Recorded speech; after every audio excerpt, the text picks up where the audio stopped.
वहीं बात करते हैं दिल्ली के बटला हाउस इलाके में अवैध निर्माणों को गिराने के खिलाफ दायर याचिका पर सुप्रीम कोर्ट में सुनवाई हुई। सुप्रीम कोर्ट ने मामले की सुनवाई जुलाई के पहले हफ्ते में करने का आदेश दिया है और फिलहाल किसी भी तरह की रोक लगाने से सुप्रीम कोर्ट ने इनकार किया। साथ ही याचिकाकर्ताओं को उपलब्ध कानूनी विकल्पों का इस्तेमाल करने की सलाह सुप्रीम कोर्ट ने दी है। दिल्ली के बाटला हाउस में बुलडोजर एक्शन के खिलाफ याचिका दायर की गई। सुप्रीम कोर्ट ने सुना भी, लेकिन रोक लगाने से इनकार कर दिया। जस्टिस संजय करोल, जस्टिस सतीश चंद्र शर्मा की बेंच में यह मामला गया। जस्टिस संजय ने कहा कि हमने मामला पढ़ा है, लेकिन फिलहाल कोई आदेश इस पर जारी नहीं करेंगे। मामले में अगली सुनवाई जो है वो जुलाई के पहले हफ्ते में हो सकती है। जस्टिस संजय करोल ने कहा कि फिलहाल हम कोई आदेश नहीं जारी कर रहे हैं, क्योंकि मामला छुट्टियों के बाद सुना जाएगा। सुप्रीम कोर्ट में ये 2 सदस्यीय बेंच जो है उसके सामने मामला गया और सुनवाई के दौरान याचिकाकर्ताओं यानी कार्रवाई का विरोध कर रहे लोगों की तरफ से पेश हो रहे वरिष्ठ वकील संजय हेगड़े ने देश की सर्वोच्च अदालत में 7 मई के एक आदेश का जिक्र किया। सुप्रीम कोर्ट ने इस आदेश में कानून सम्मत तरीके से ओखला गांव की अवैध संपत्तियों को तोड़ने का आदेश दिया था। सुप्रीम कोर्ट ने कहा कि हम मामले में फिलहाल कोई आदेश जारी नहीं करेंगे, अगली सुनवाई जुलाई में ही होगी। वकील अदील अहमद के जरिए याचिका दाखिल की गई थी। इसमें कहा गया कि 7 मई को सुप्रीम कोर्ट ने उनके इलाके में अवैध निर्माण हटाने का आदेश दिया था। आदेश डीडीए के खिलाफ लंबित एक अवमानना याचिका पर आया। आदेश से प्रभावित लोगों को कोर्ट में अपनी बात रखने का मौका नहीं मिला, ये याचिकाकर्ता के वकील ने कहा।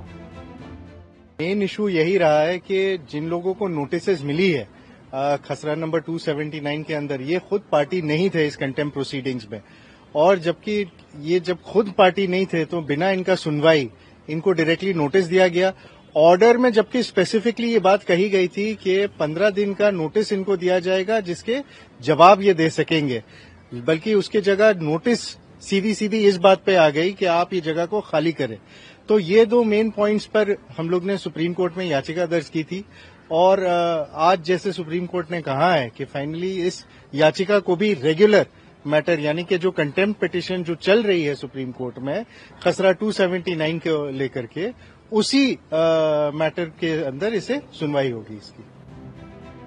इस मामले में स्थानीय विधायक आम आदमी पार्टी के अमानतुल्लाह खान ने आरोप लगाया कि डीडीए यानी दिल्ली विकास प्राधिकरण ने गलत जानकारी दी।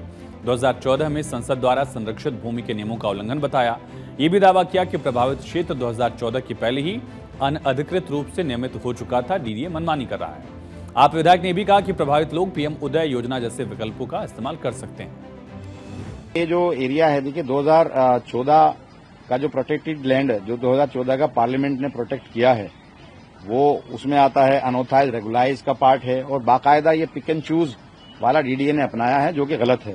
क्योंकि मैं वहां विधायक हूं और मैं जानता हूं कि ये मेरा पूरा इलाका 40 साल से ज्यादा इसको बने हुए, और 2014 में तो पार्लियामेंट से प्रोटेक्ट किया कि जो भी कॉलोनीज बन गई हैं और अनऑथराइज रेगुलाइज हैं और उसके अंदर जो भी कंस्ट्रक्शन है उस तक को प्रोटेक्ट किया। कॉलोनी तो पहले से प्रोटेक्टेड है।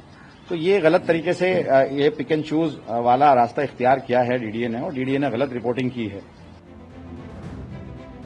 दिल्ली के बाटला हाउस में मौजूद कई दुकानों और मकानों पर यूपी सिंचाई विभाग की तरफ से अवैध निर्माण के मामले में नोटिस जारी किया गया। नोटिस 26 मई को जारी हुआ। जामिया और ओखला के इन मकानों को हटाने का notice DDA Delhi district council की तरफ से भी जारी किया गया था। डीडीए की तरफ से भी जारी किया गया। इन लोगों को इस इलाके को खाली करने को कहा गया, पर लोग इसका विरोध कर रहे हैं।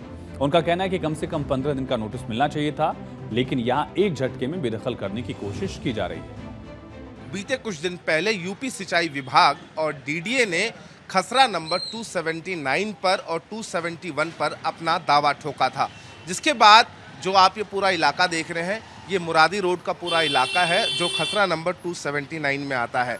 डीडीए ने इन पूरे इलाकों में नोटिस लगाए थे और कहा था कि 15 दिन के अंदर जो दुकान और मकान हैं उनको खाली कर दिया जाए, जिसके बाद खसरा नंबर 279 से संबंधित लोग सुप्रीम कोर्ट में उन लोगों ने याचिका दाखिल की थी, जिस पर आज सुप्रीम कोर्ट में सुनवाई हुई। हालांकि इस पूरे मामले में सुप्रीम कोर्ट ने इंटरफेयर करने से मना कर दिया।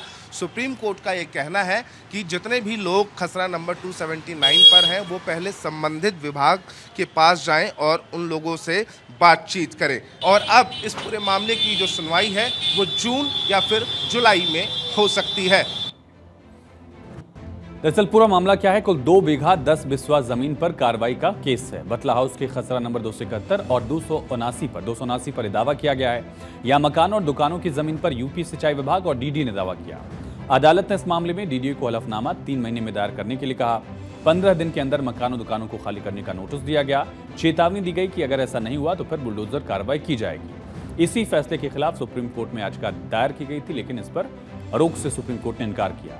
अधिकारियों ने उत्तर प्रदेश सिंचाई विभाग से संबंधित जमीन पर अतिक्रमण का हवाला देते हुए इलाका खाली करने के लिए कहा था और इसी पर सुप्रीम कोर्ट में मामला गया। इससे पहले रविवार को भी दिल्ली में ही जंगपुरा इलाके में मद्रासी कैंप में करीब 300 से ज्यादा झुग्गियों पर बुलडोजर कार्रवाई की गई थी। बुलडोजर दौड़ा था।